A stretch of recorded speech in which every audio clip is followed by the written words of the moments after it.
dengan sayapmu.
dengan sayapmu, naungiku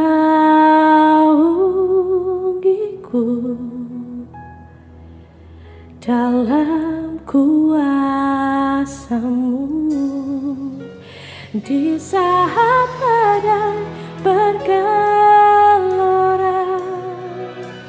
ku akan terbang bersama-Mu. Bapa, Kau Raja atas semesta, ku tenang sebab Kau Allahku. Di saat badai bergelora, ku akan terbang bersama-Mu. Bapa, Kau Raja atas semesta, ku tenang sebab Kau Allahku.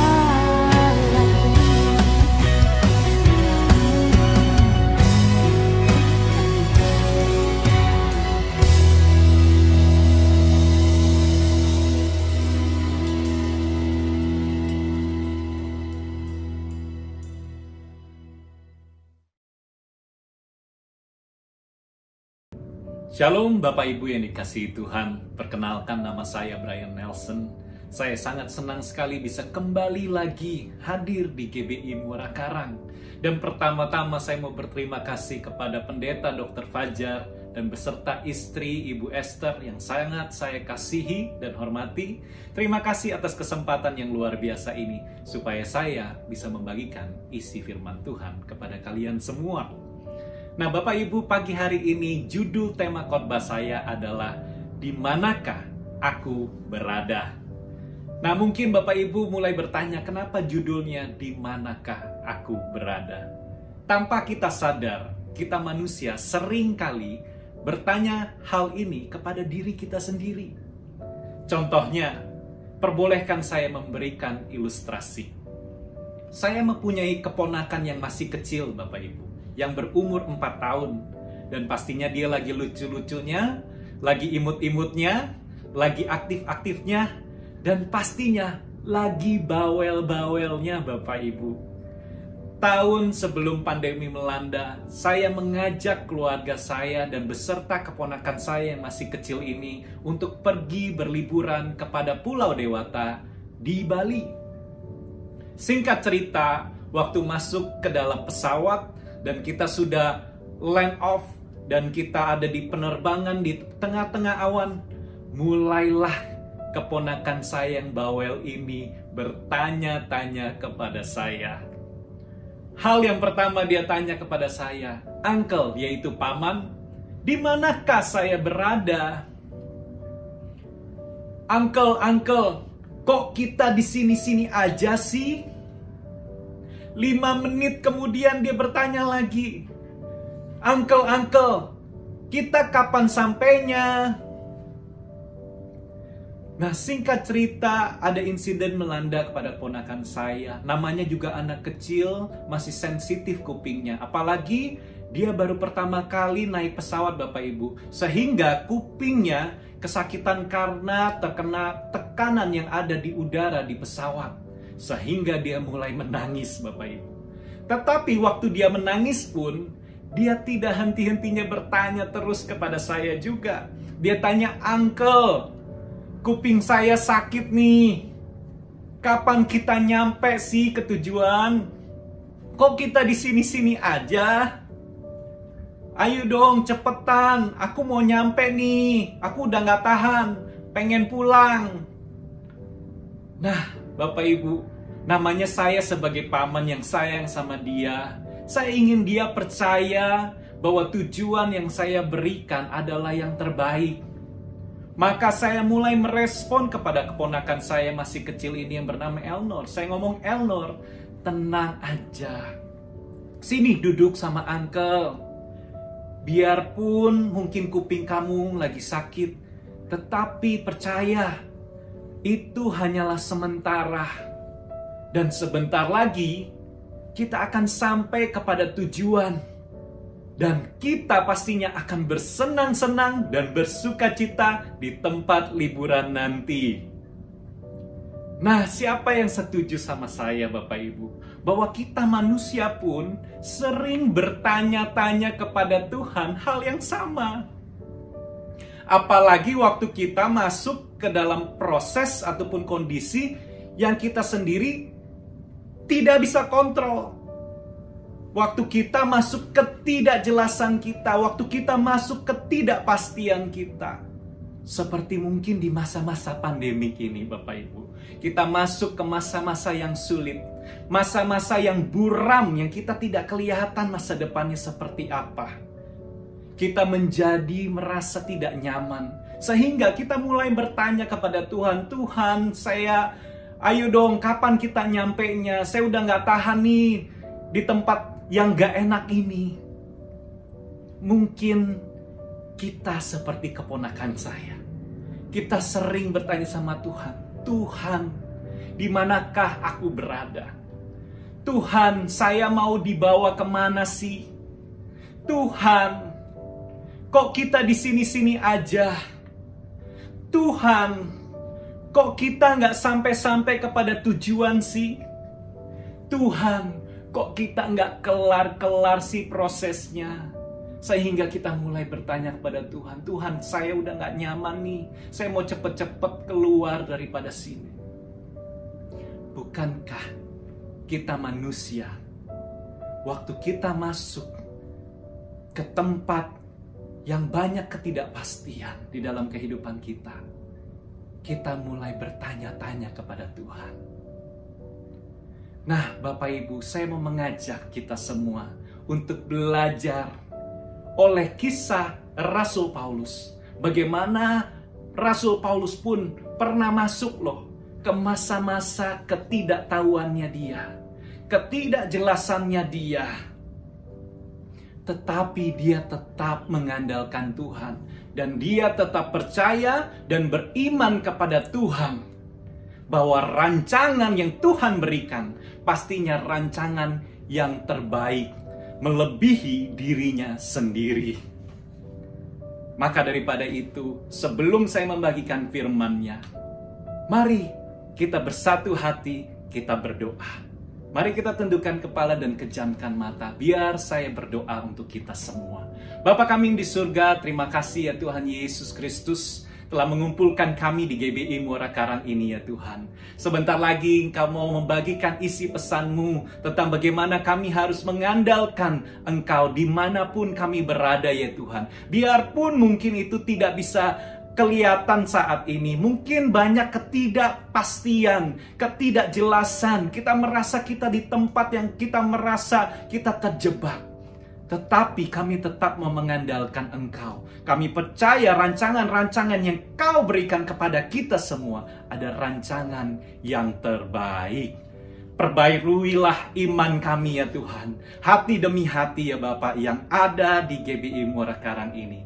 Kami percaya dan kami siap untuk mendengarkan firman-Mu di dalam nama Tuhan Yesus Kristus. Katakan amin Bapak Ibu. Bapak Ibu, seperti saya ceritakan, kita akan mendengarkan kisah daripada Rasul Paulus. Latar belakang yang saya mau beritakan adalah tentang kisah di mana Rasul Paulus telah ditahan dan ditawan karena memberitakan Injil dari kota Israel, yaitu karena penguasa-penguasa yang ada di kota Israel itu mau membawa Rasul Paulus ke kota Italia supaya diadili oleh kaisar. Singkat cerita, waktu perjalanan menuju dari kota Kaisarea ke kota Italia, yang dipakai oleh Paulus adalah kapal laut pengendaraannya.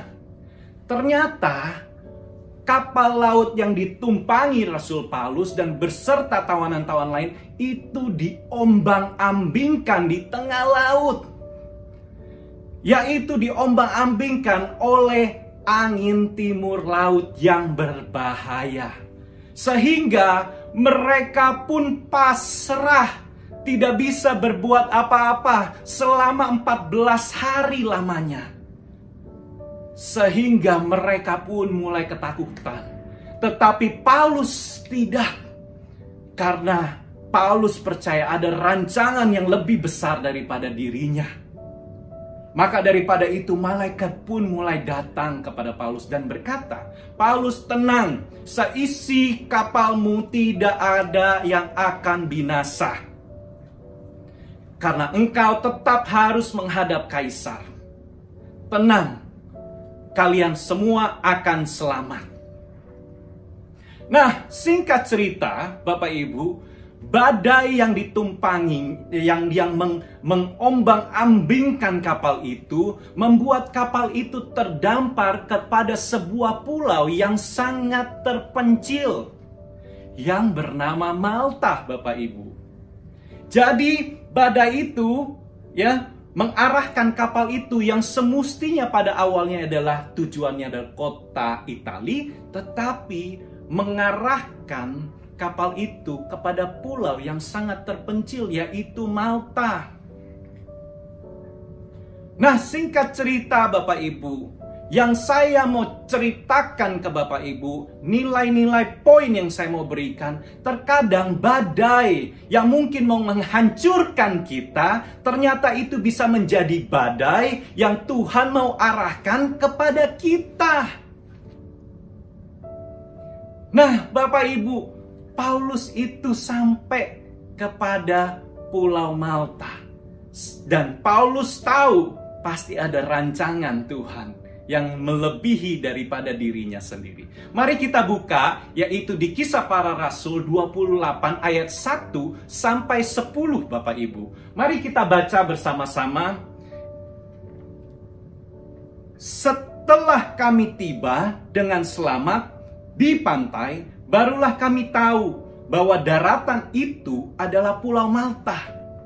Penduduk pulau itu sangat ramah terhadap kami. Mereka menyalakan api besar dan mengajak kami semua ke situ, karena telah mulai hujan dan hawanya dingin.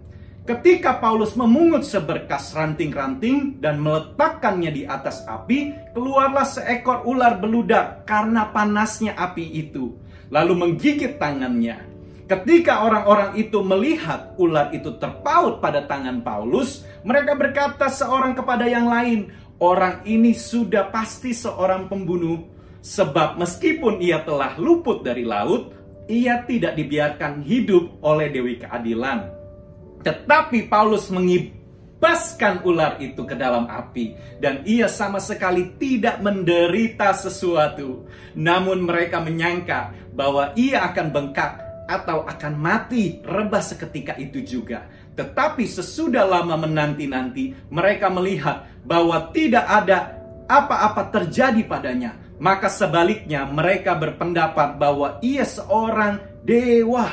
Tidak jauh dari tempat itu ada tanah milik gubernur pulau itu. Gubernur itu namanya Publius. Ia menyambut Paulus dan menjamu Paulus dengan ramah tamahnya selama 3 hari. Ketika ayah Publius itu terbaring karena sakit, demam, dan disentri, Paulus pun bertindak dan masuk ke kamarnya. Ia berdoa serta menumpangkan tangannya ke atasnya dan menyembuhkan dia. Sesudah peristiwa itu, datanglah juga orang-orang sakit lainnya dari pulau itu, dan mereka pun disembuhkan juga.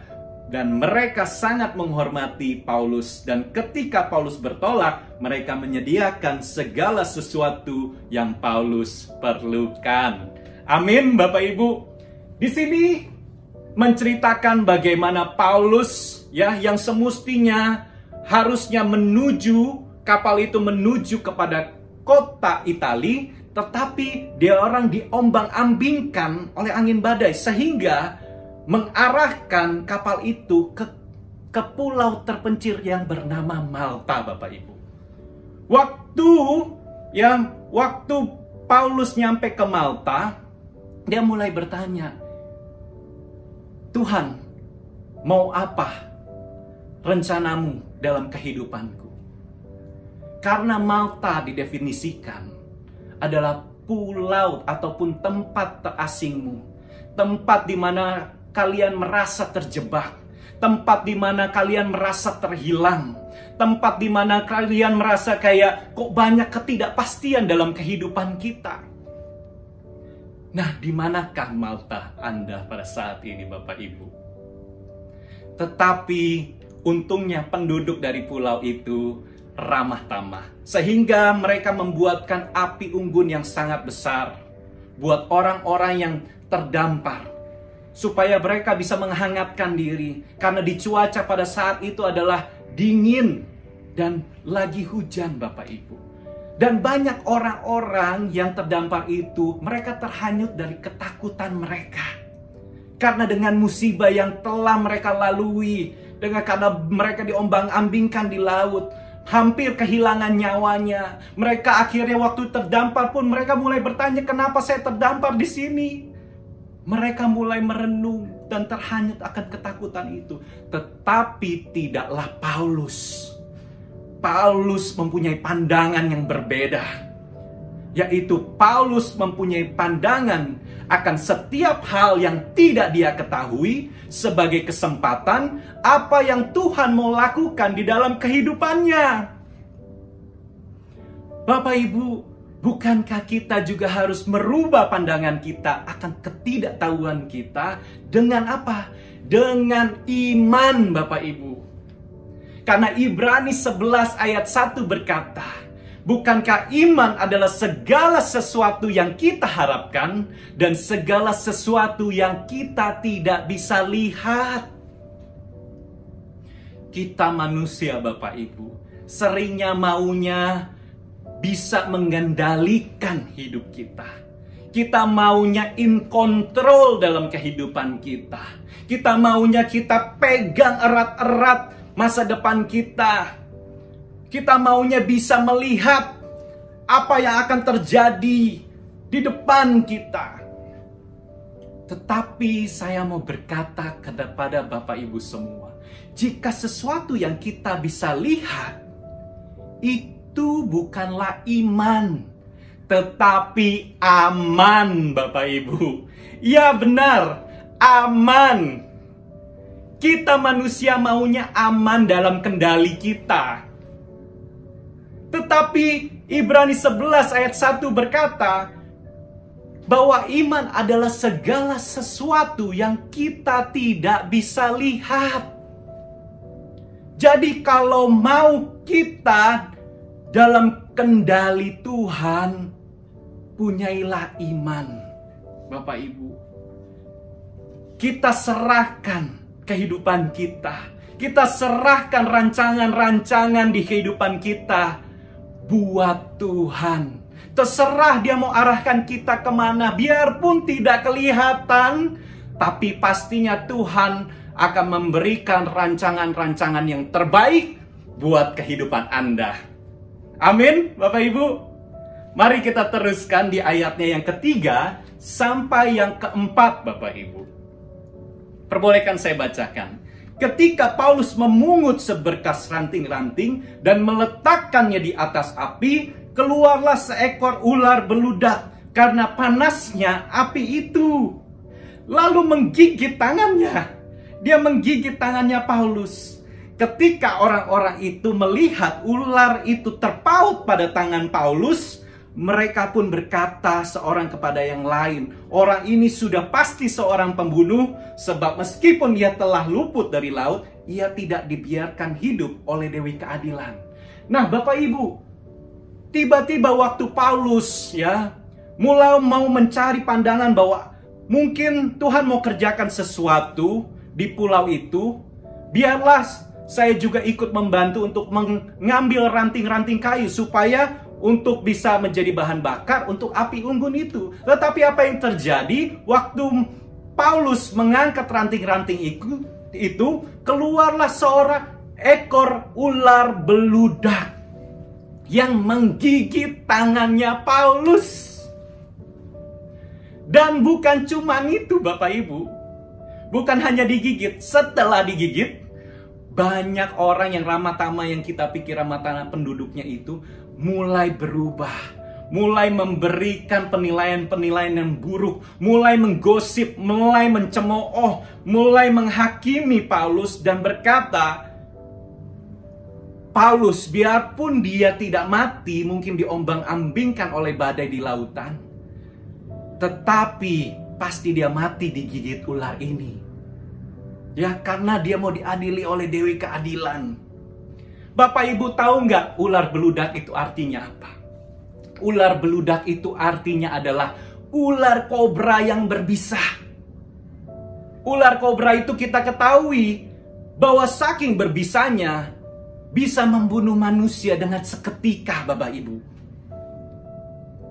Nah, poin yang saya mau bawakan, Bapak Ibu, terkadang kita orang beriman bukan berarti kita luput daripada ujian ataupun cobaan. Bukan berarti kita tidak akan digigit oleh masalah. Dan bukan berarti kita waktu digigit itu rasanya tidak sakit, Bapak Ibu. Kadang-kadang pencobaan itu, ujian yang kita alami mungkin sakit rasanya. Tetapi percaya sama saya bahwa itu tidak akan membunuh Anda ataupun tidak akan membiarkan Anda tergeletak, Bapak Ibu. Nah, mari kita lanjutkan ke ayat, yaitu di ayatnya yang kelima.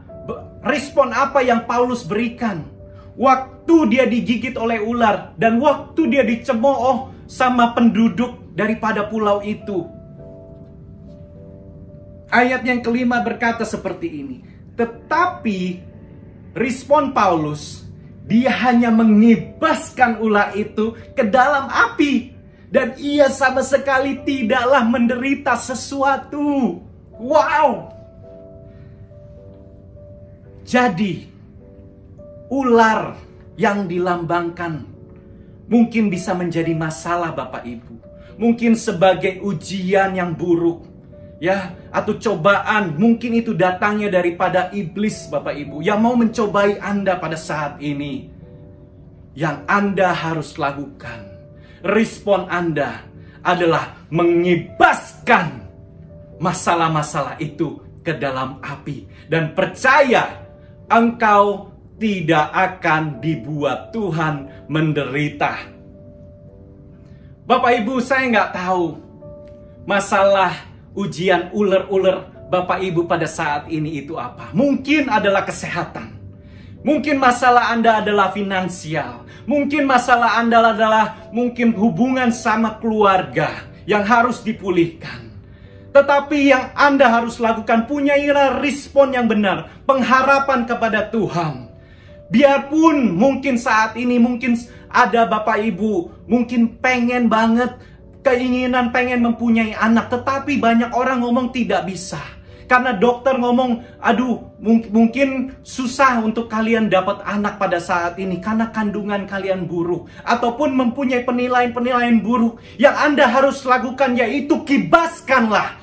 Punyailah pengharapan yang benar bahwa Tuhan tetap menjadi pemulih dalam kehidupanmu.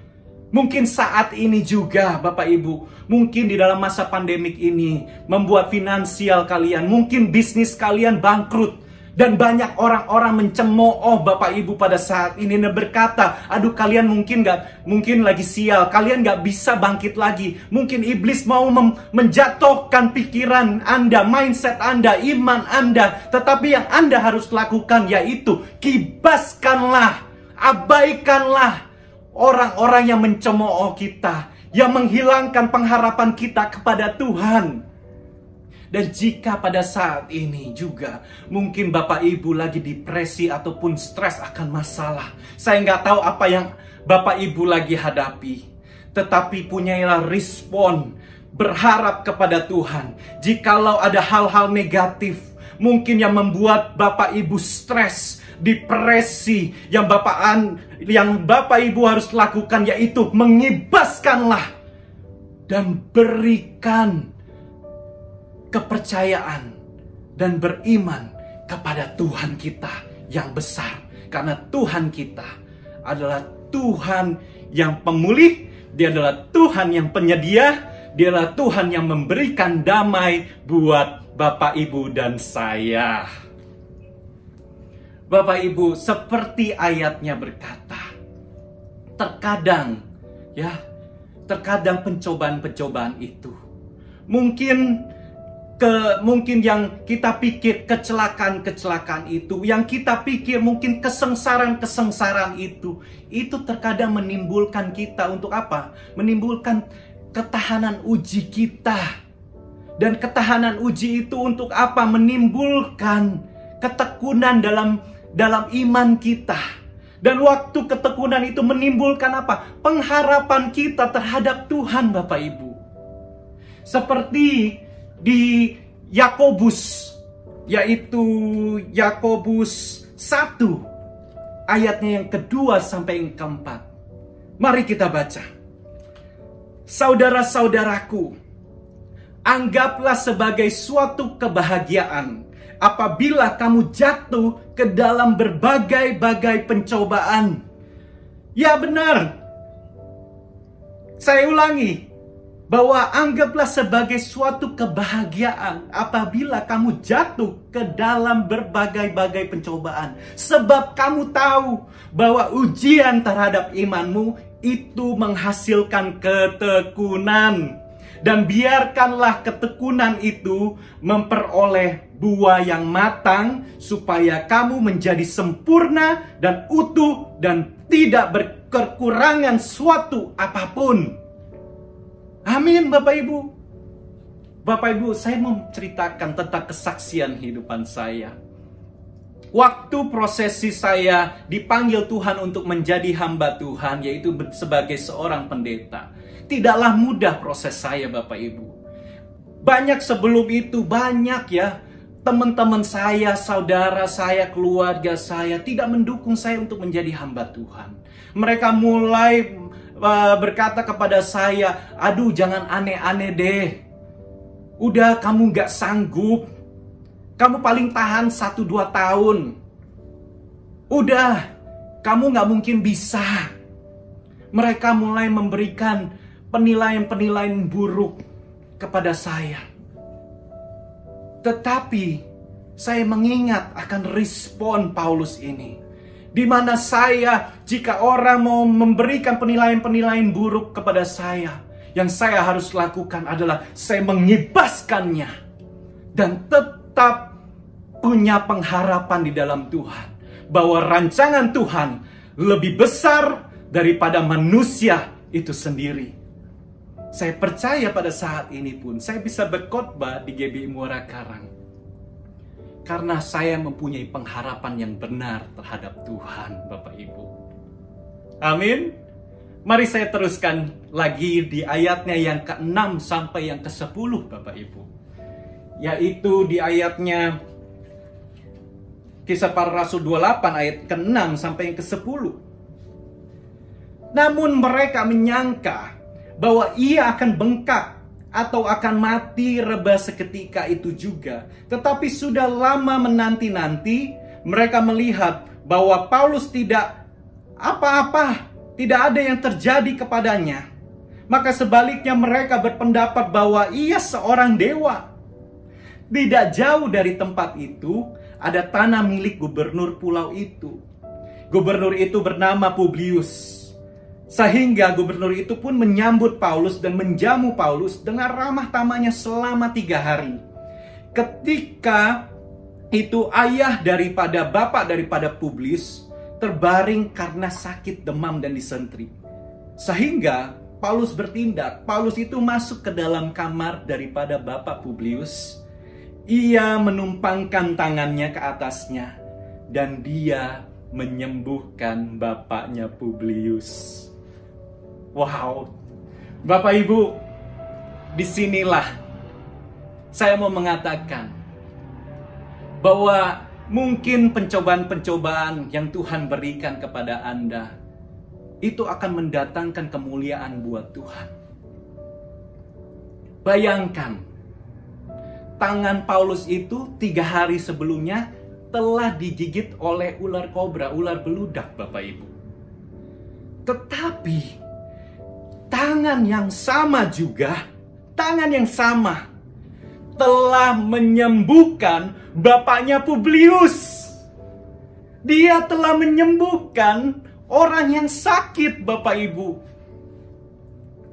Jadi poin yang saya mau bawakan kepada Bapak Ibu, terkadang pencobaan kita yang kita pikir untuk mau menghancurkan kita, ternyata itu bisa menjadi berkah dan berkat untuk kita.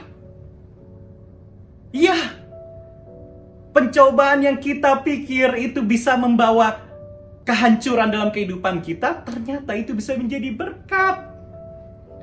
Dan apa yang terjadi waktu bapaknya Publius itu sembuh? Berita itu tersebar luas di Pulau Malta, sehingga penduduk dari pulau itu yang sakit mulai berdatangan, berkerumunan di rumah Publius, Bapak Ibu. Untuk apa? Untuk minta dipulihkan oleh Paulus.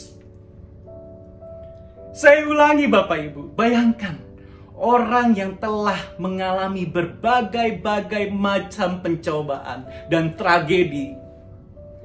Biarlah saya ingatkan kembali kejadiannya, Bapak Ibu, bahwa Paulus telah ditawan dan ditahan. Ya, dia mau dibawakan di dalam kapal. Ya, waktu di kapal pun, di kapal laut, dia diombang-ambingkan oleh badai yang mau menghancurkan dia. Dia hampir kehilangan nyawanya. Dan bukan hanya itu, akhirnya dia sampai terdampar di batas pulau yang sangat terpencil, yang sangat asing, yang sangat tidak dia ketahui. Apa yang mau Tuhan lakukan? Dan bukan hanya berhenti di situ, Bapak Ibu. Dia digigit ular pula. Dan juga setelah digigit ular, dia dicemooh. Diberikan penilaian-penilaian buruk dari penduduk Malta itu. Orang yang masuk di dalam berbagai macam-macam pencobaan ini menjadi orang yang sama, yang memulihkan seluruh penduduk pulau itu yang sakit, Bapak Ibu. Orang yang sama, yang masuk ke dalam berbagai macam pencobaan, bisa menyembuhkan seluruh pulau itu. Sehingga nama Tuhan bisa dimuliakan, Bapak Ibu. Dan di Yeremia pun ayat 29, ayat yang ke-1 berkata seperti ini, Bapak Ibu. Yeremia 29 ayat yang ke-11. Sebab aku ini mengetahui rancangan-rancangan yang ada padaku mengenai kamu. Ya benar, kamu. Demikianlah firman Tuhan, yaitu rancangan damai sejahtera dan bukan rancangan kecelakaan, untuk memberikan kepadamu hari depan yang penuh harapan. Bahwa kita percaya rancangan-rancangan yang Tuhan mau berikan kepada kita bukanlah rancangan-rancangan kecelakaan, tetapi rancangan-rancangan yang penuh harapan di masa depan kita. Yang Tuhan mau berikan kepada kita adalah yang terbaik padahal. Bapak Ibu, saya mau berikan kesaksian. Ya, bagaimana saya pikir saya masuk ke dalam pencobaan yang saya pikir itu sebuah musibah ataupun masalah. Ternyata itu bisa menjadi rancangan Tuhan untuk nama Tuhan dimuliakan. Awal tahun, Bapak Ibu, saya sendiri terpapar COVID-19.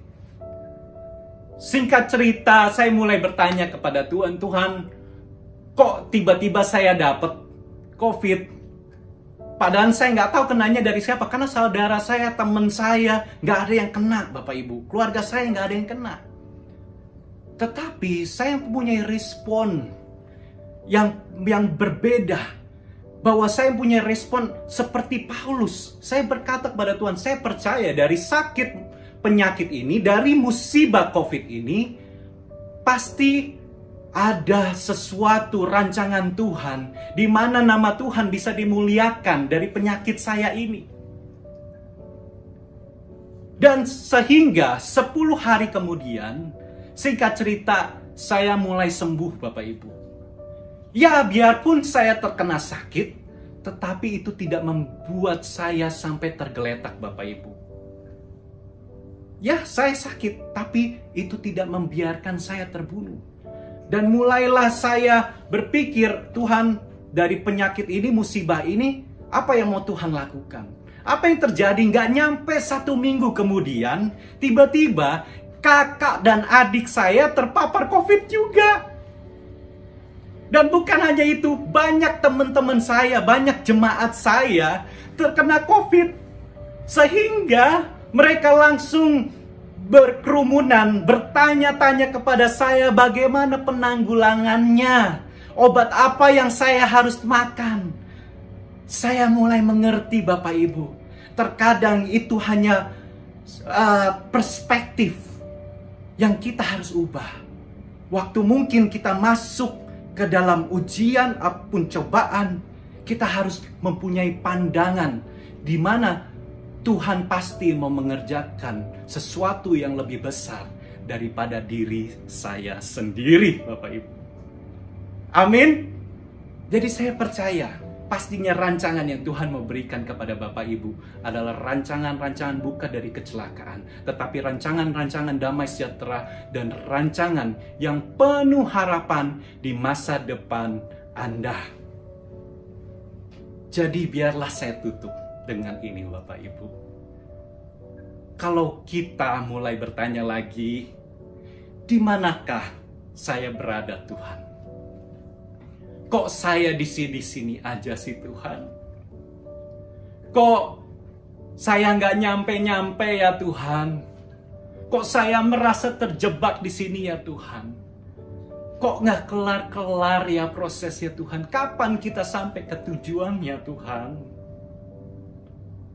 Kalau Tuhan bisa merespon atas pertanyaan Bapak Ibu pada saat ini, Tuhan akan berkata, engkau ada di tempat yang tepat. Engkau ada di tempat yang tepat buat kemuliaanku. Amin. Mari kita berdoa. Saya menutupnya dengan ini. Bapa, terima kasih ya Tuhan Yesus. Hamba-Mu selesai untuk membagikan isi pesan-Mu ya Tuhan. Kami terkadang mungkin bertanya-tanya kepada Engkau, di manakah kami berada ya Tuhan? Kapan sampainya tujuannya? Saya merasa terhilang nih. Tetapi mulailah mengandalkan Tuhan. Punyailah perspektif yang berbeda seperti Paulus. Di mana pastinya rancangan Tuhan buatmu di tempat Malta itu, pasti Tuhan mau pakai buat kemuliaannya. Saya berdoa untuk jemaat GBI Muara Karang supaya diperbarui iman mereka ya Tuhan. Satu demi satu ya Tuhan, mereka semua ya Tuhan diubahkan, mempunyai perspektif yang baru bahwa Tuhan mempunyai rancangan yang lebih besar dari apa yang mereka pikirkan. Terima kasih Bapa, hamba-Mu selesai, tetapi Roh Kudus-Mu tidak ada henti-hentinya untuk menjadi penolong, penghibur, pembimbing dari kehidupan kami hari demi hari ya Tuhan. Sampai Engkau menjemput kami kedua kali di awan-awan yang permai. Terima kasih Tuhan. Kami tutup di dalam nama Tuhan Yesus Kristus. Haleluya. Amin. Tuhan Yesus menyertai kalian semua. Shalom saudara-saudara semuanya yang dikasihi Tuhan. Terima kasih kepada Tuhan buat lawatannya yang luar biasa pada hari ini. Saudara, di tengah-tengah pandemi corona yang masih belum kunjung usai, kita hari ini dikasih kekuatan dan pengharapan yang baru lewat firman Tuhan yang telah dibawakan oleh hambanya Pastor Brian Nelson, yang hari ini mengambil satu judul, yaitu di manakah aku berada. Saudara sekalian yang dikasihi Tuhan, betul-betul di tengah-tengah situasi yang sulit seperti sekarang ini, ada banyak orang yang merasa bingung sampai kapan ini semuanya. kok tidak kunjung selesai. Tetapi saudaraku, firman Tuhan dengan jelas mengatakan bahwa Tuhanlah yang menjadi pengharapan kita, dan Dia akan membimbing kita kepada jalan yang benar, jalan yang menurut kehendak Tuhan, satu jalan yang menuju kepada satu hidup yang penuh dengan harapan dan penuh dengan berkelimpahan. Terima kasih Pastor Brian buat firman Tuhannya. Dan kalau hari ini masih ada yang bertanya-tanya, di manakah aku berada? Maka firman Tuhan jelas menjawab, engkau dan aku sudah ada di tempat yang tepat, di jalan yang tepat, yaitu untuk kemuliaan nama Tuhan. Puji Tuhan, haleluya. Saudara-saudara, kita akan masuk sekarang di dalam doa untuk penutup sekaligus juga doa berkat. Mari saudara kita tundukkan kepala, kita akan berdoa kepada Tuhan. Haleluya. Bapa di dalam surga, terima kasih Tuhan kalau pada hari ini kembali kami boleh dikuatkan oleh firman-Mu ya Allah, yang memberikan selalu kesegaran dan kekuatan kepada kami.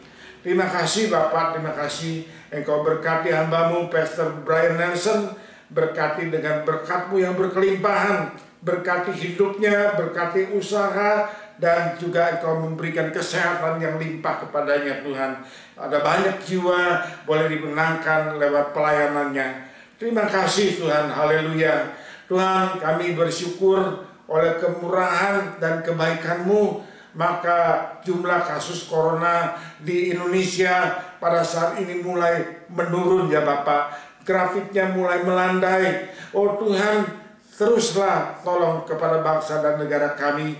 Engkau berikan hikmat-Mu kepada para pemimpin-pemimpin bangsa, supaya mereka dengan akal budi yang daripada Tuhan boleh terus memberikan perbaikan buat bangsa ini dengan hikmat yang daripada-Mu ya Allah.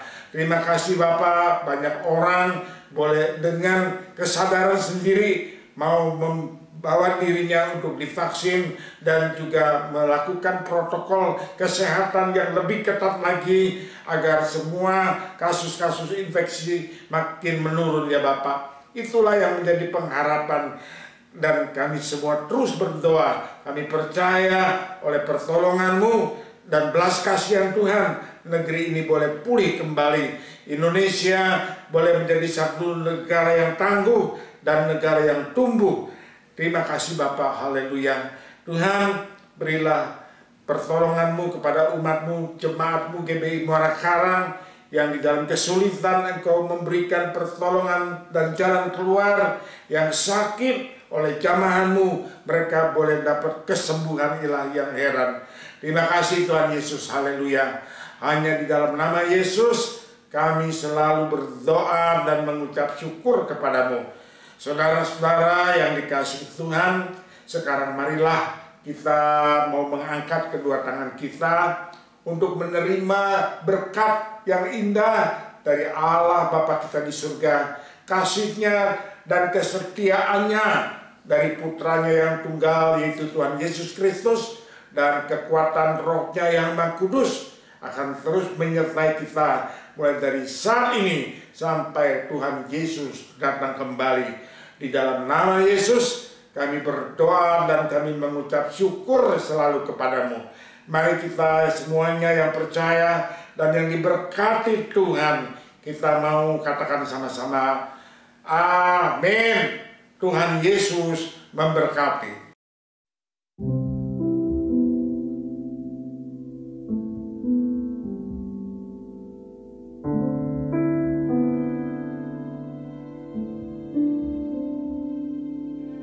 Thank you.